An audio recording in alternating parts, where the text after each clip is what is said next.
geography is never an accident.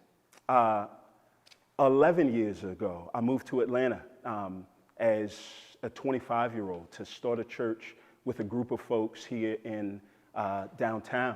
And so when I moved here in an attempt to learn the city of Atlanta, here's what I did. I parked my 99 Ford Explorer and I decided to ride MARTA all across the city.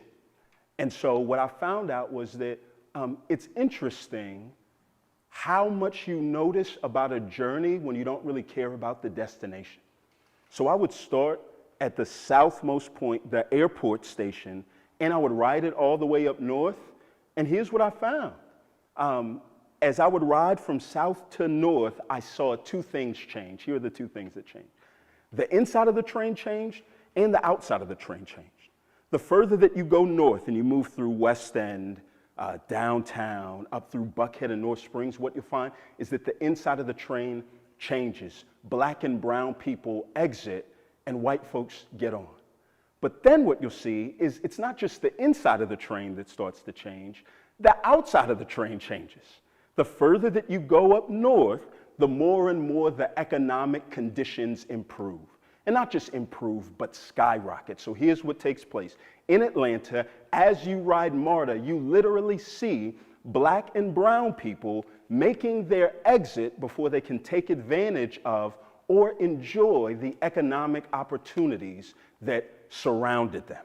And that may just seem like a coincidence, but then the more that I started to learn about coffee, here's what I found out. If you take the steps in the coffee supply chain and overlay it with the MARTA stops, you find the exact same thing that takes place. If the southernmost point are the black and brown farmers that own the land, right? Coffee literally grows where black and brown people grow.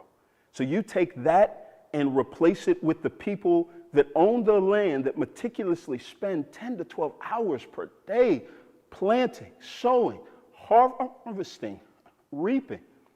And if the topmost part of the chain is the $18 bag that you buy in the store, what you find out is that as that train moves north, black and brown people get off as the economic conditions improve. And what we came to the conclusion was that is not an accident. That is not a coincidence.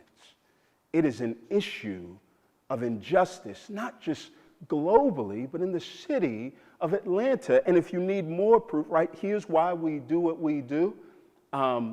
Geography is never an accident. Here's two more maps about the city that we live in. The map on the left is 1930s. It's a redlining map. It was a process that the people that lived here in Atlanta intentionally did to keep black and brown people disadvantaged and advantage people that look like them. So they would outline or they would line predominantly black communities in red, and what they would do is they wouldn't give loans to those communities to be able to buy homes.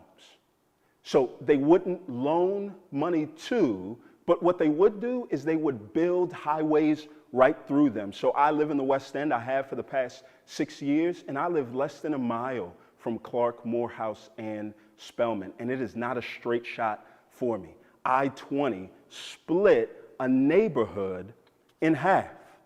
So you look at that, that was intentionally constructed in 1930, and the map that you see on the right is the last census data. And what you see is that the racial breakdown in Atlanta mirrors the intention that the folks had back then. The people that created that plan for redlining are dead and gone, but their plan has successfully worked.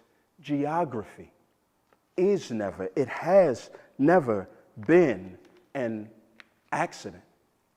And so all that we're trying to do is to paint a new picture. I mean, the stories, we could go on and on and on about the way that things take place. You can think of a town like Portland, Oregon, which If any of you know coffee, that feels like the coffee mecca.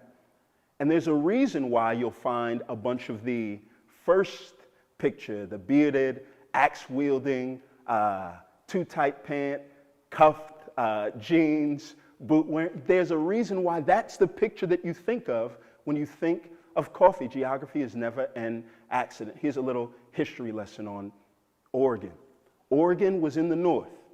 In the fight for the Union and the Confederacy, Oregon said, we want to be on the side that doesn't have slaves.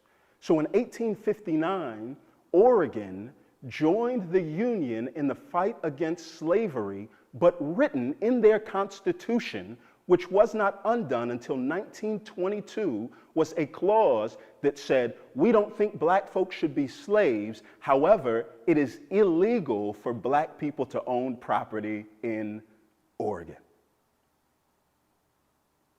Geography is never an accident, and it has implications.